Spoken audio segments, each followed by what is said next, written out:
Hi, I'm Kinsey, and this is my December and Christmas book haul. I got a lot of books for Christmas, and then I got gift cards for Christmas that I then bought more books. So basically, I may or may not have about 17 books that I have accumulated in the last month. So I'm going to just start with the first book that I've actually already read, which is very good for my total number of unread books. So that is The Office of Historical Corrections, which is a novella and also short stories by Danielle Evans. This is kind of just a collection of short stories covering different issues about race and about kind of, I guess, partially about like truth, social media. The majority of main characters are Black, so it's a lot about like being Black in America in different kind of weird, interesting ways. The one story I really remember from this, besides the novella, is about a girl who gets a picture of her posted on social media wearing a Confederate flag bikini. And kind of the repercussions of that. There's the whole novella, which is about this fake government agency that was created that I believe is called the Institute for Public History, but someone jokes that it's the Office of Historical Correction. So basically, they have agents who go out in the field and post little corrections to misinformation on like signs or flyers, or when someone says something that's wrong or like not true. They're definitely like lighter and very readable, and I just like it raised a lot of important questions and issues. I ended up giving this 4 stars, but I think it was more like a 3.5 stars that I rounded up for Goodreads, but overall pretty good. So the next book that I got 2 books from my younger sibling. One of them is Tell Me How It Ends, which is an essay in 40 questions by Valeria Luiselli. And this is, I believe, a collection of essays all about undocumented children in the U.S. and the U.S. government's treatment of undocumented children. I just read Lost Children Archive by the same author, and that covers a lot of similar topics, but I heard good things about this, and it's a very slim, quick read that I'm sure will be kind of a gut punch and reality check. So there's this one. And the other book that my sibling got me was Feel Free by Zadie Smith. So I have not read an entire book by Zadie Smith before. I have read essays, and I started her short story collection that I have. I ended up starting that, listening to it, but then not loving the narrator, but then wanting to re-listen to sentences because they were so well written. And so I decided to pick that one up, so I have that one that I would like to get to soon. But this is a essay collection by Zadie Smith. I think it came out a little while ago, like a few years ago. It came out in 2018, so I'm sure there'll be like literary essays that really still like ring true and probably unfortunately ring true based on current events. So excited to get to this. It's kind of a thick one, but I've heard good things. So the next book I got is actually from Life's Library, which I subscribe to. It's a book subscription service that's through like DFTBA/John Green, and they pick a book every 6 weeks, and it is a backlist book.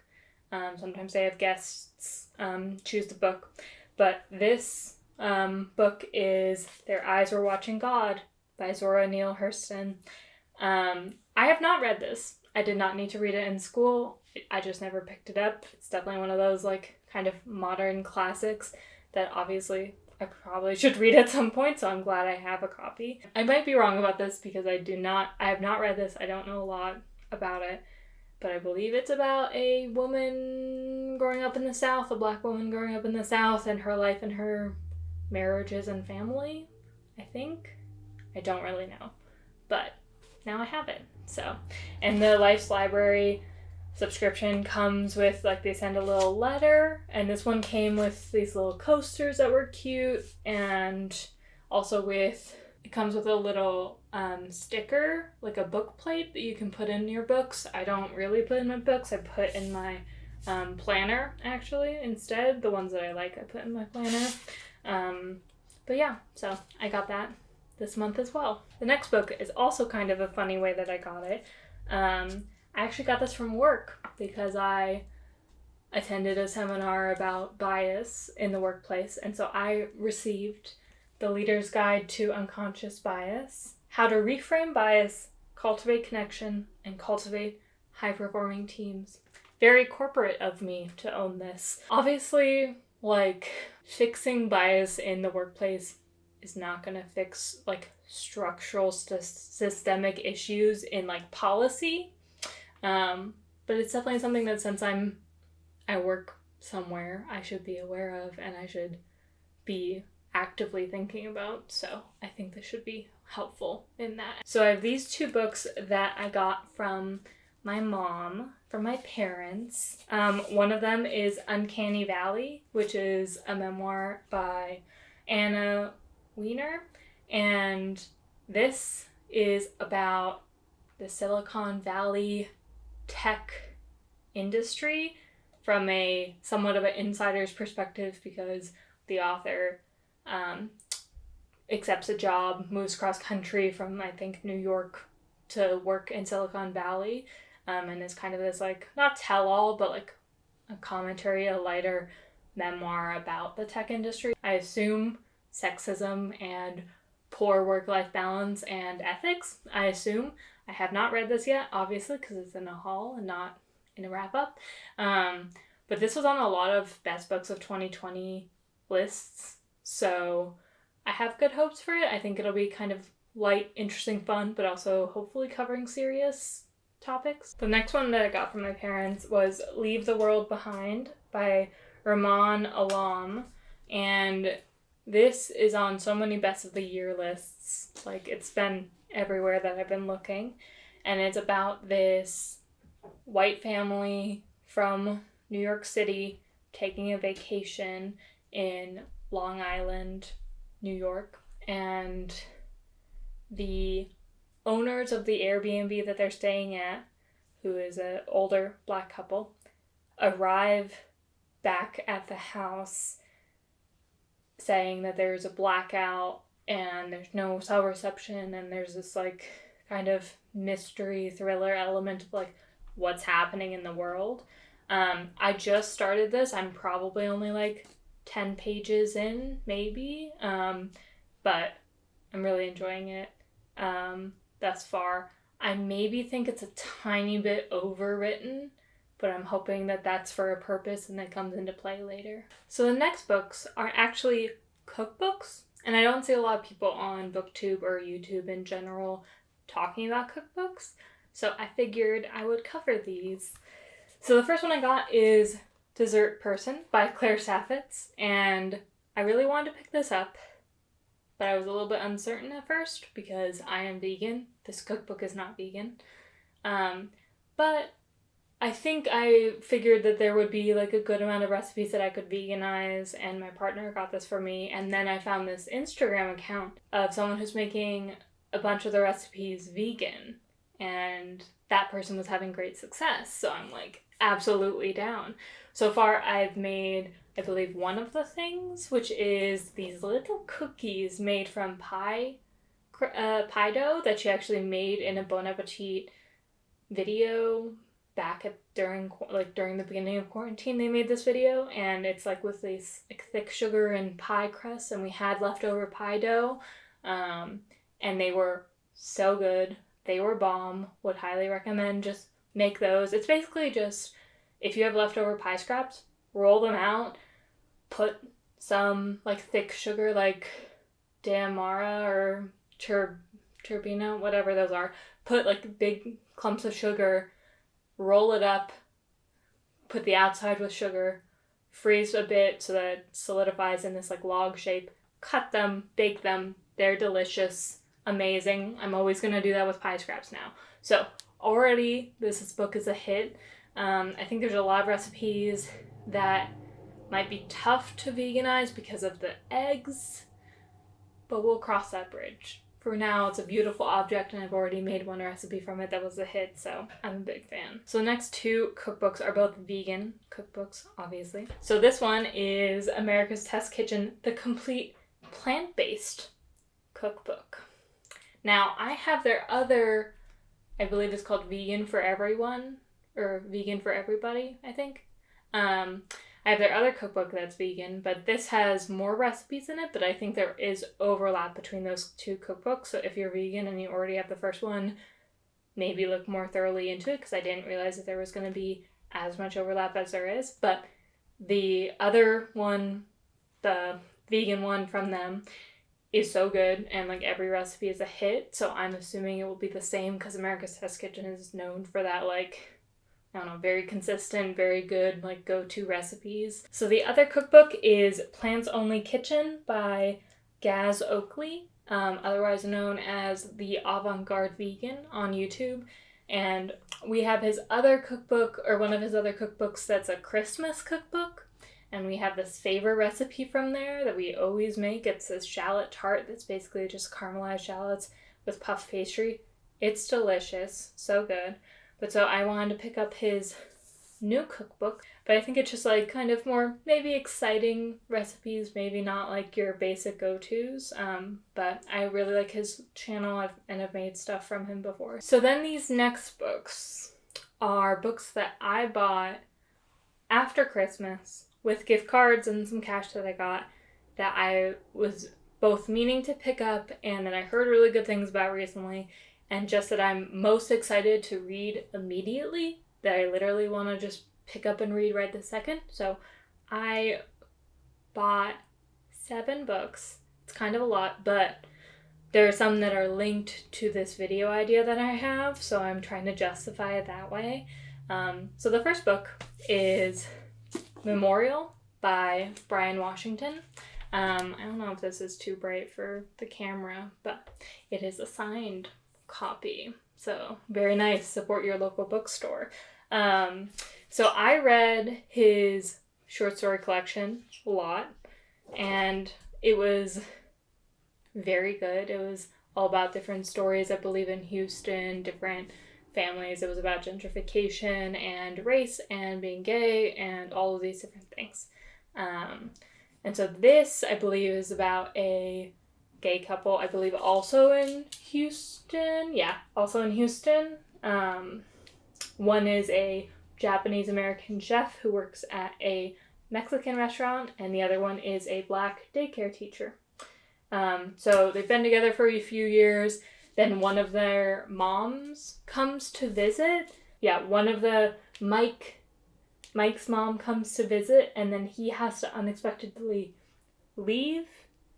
And then it's about like kind of his mom and boyfriend being together for a bit, and like I think things happen, I'm assuming. But yeah, kind of literary fiction. But I really wanted to pick this up when it first came out, but I was trying not to spend as much money on books. But then this year I'm like, whatever, it's fine.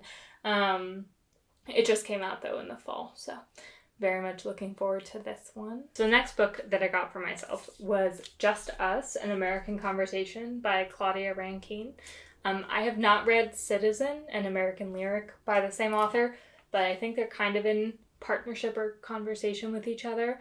But basically, this is kind of a mixed media type of book with some essays all about race in America. There's poetry in it, there's photos, there's pictures. It's definitely more of an experience than maybe some other books in terms of it having all those mixed media elements. It feels very heavy because of the type of paper that they used, but I'm always down for mixed media. I'm always down for essays and poetry covering serious topics. I'm very down. So the next book that I picked up for myself was Funny Weather, Art in an Emergency by Olivia Laing. It's a very interesting cover. So this is a collection of essays. I think it's mostly the kind of like art, media criticism, discussion about those things. And it was written pre-pandemic, so it's not about the emergency being the pandemic.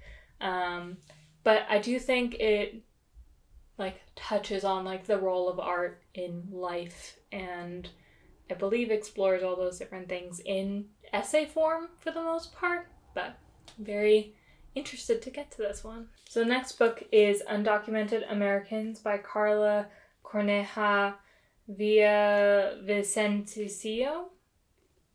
I'm very sorry about the pronunciation. I am very white. Basically, it's nonfiction, basically covering what it means to be undocumented in the U.S. through different individual families and individual stories that I believe the author traveled around and met with people and kind of wrote their stories into this book. I heard a lot of good things about this on Bookstagram, from Lapita Reads and from other creators over there. So the next book that I got for myself is Minor Feelings, An Asian American Reckoning by Cathy Park Hong. And this was on both a lot of the best of reading lists for the year, but also a lot of my friends on Goodreads really liked it. And I believe it's more of a collection of essays about what it means to be Asian American, and kind of, I'm sure it covers that like model minority myth and kind of all the different like facets of that identity. And I believe it is a collection of essays. It was blurbed by Kesey Lehman, who, I love his book. It's blurbed by a lot of people who I've read and liked, like Mira Jacob and Maggie Nelson. So excited to get to this. So my next two books, I got because one, I've been meaning to get them, and two, because I do have this video idea that I am planning on reading some books for. But the first of them, which has been on my to-buy list for a while, is Luster by Raven Leilani, or Leilani. This has been floating around me, begging me to buy this book for so long. I've been meaning to pick it up. It feels like something that I know it's somewhat polarizing, that a lot of people aren't a big fan of it, but I feel like I'm gonna like it. So basically it is following a young 20-something Black woman and her relationship with a married man, but it's a open relationship, and I think she interacts with his wife and their daughter, I think adopted daughter, ? But I've heard very good things about it. It was very like well reviewed, well publicized, so hopefully I can get to this soon. So the last book is Deacon King Kong by James McBride. This book, I've heard people rave about it, but I was very hesitant about it because it felt like it's going to be more of a thriller mystery type of vibe, and I'm not a big thriller mystery type of person. It's set in 1969, and a church deacon kills a drug dealer, and then kind of it goes from there. So I know that it's on the kind of like the literary fiction side of thriller / mystery, so I'm excited to see what that looks like. And I think I was mostly just hesitant because it is a little chunky for me. It's like 370 pages, and I wasn't convinced, I wasn't familiar, but then it really got all that hype and all that good stuff, and I've heard such amazing things, and it sounds like it's going to be a wild ride. So I know that was a lot of books. If you made it this far, let me know if you've read any of these books and if you would recommend them. And if not, maybe don't tell me, because I will still want to read them probably regardless, because I bought them for a reason. But thank you so much for watching, and I'll see you next time. Bye.